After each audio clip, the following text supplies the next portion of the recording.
नचाई जाने ला पूरा जिला। अच्छा, राइफल के नोक पे नाच नचाई जाने ला पूरा जिला।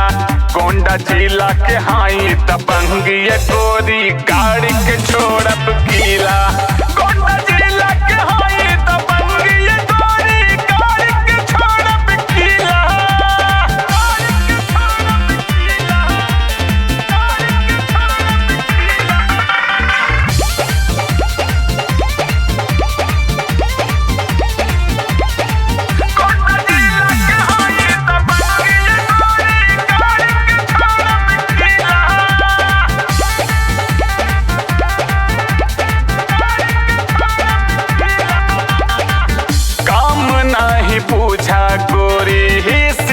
साधा जान के हाई दीवाना तोहरा जाइसन सामान के।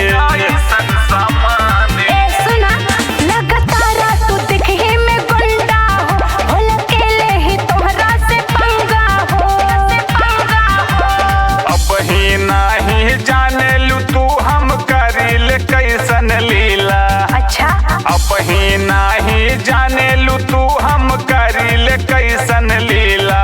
गोंडा जिला के हाई दबंगी है गोरी गाड़ी के छोड़ब गीला।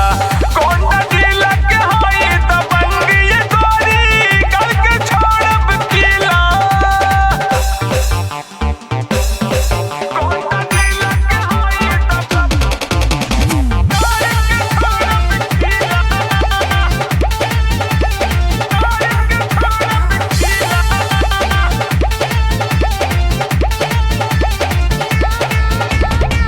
राहबू मुनाफा में तू बतिया के मानला। हम हाई के ये गोरी ठीक से तू जानला।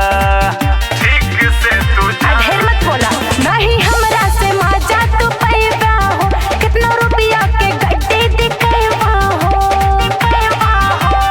अशोक निर्मल अजीत सिंह बातें न करैक्टर ढीला। अशोक निर्मल अजीत सिंह बातें न करैक्टर ढीला। गोंडा जिला के हाई दबंगी ये गोरी गाड़ी के छोड़ब गीला। गोंडा जिला के हाई दबंगी ये गोरी गाड़ी के छोड़ब गीला।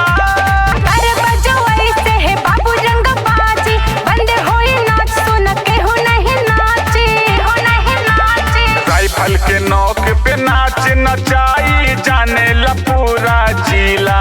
अच्छा, राइफल के नोक पे नाच नचाई जाने ला पूरा जिला। गोंडा जिला के हाई दबंगी ये गोरी गाड़ी के छोड़ब गीला। गोंडा जिला के हाई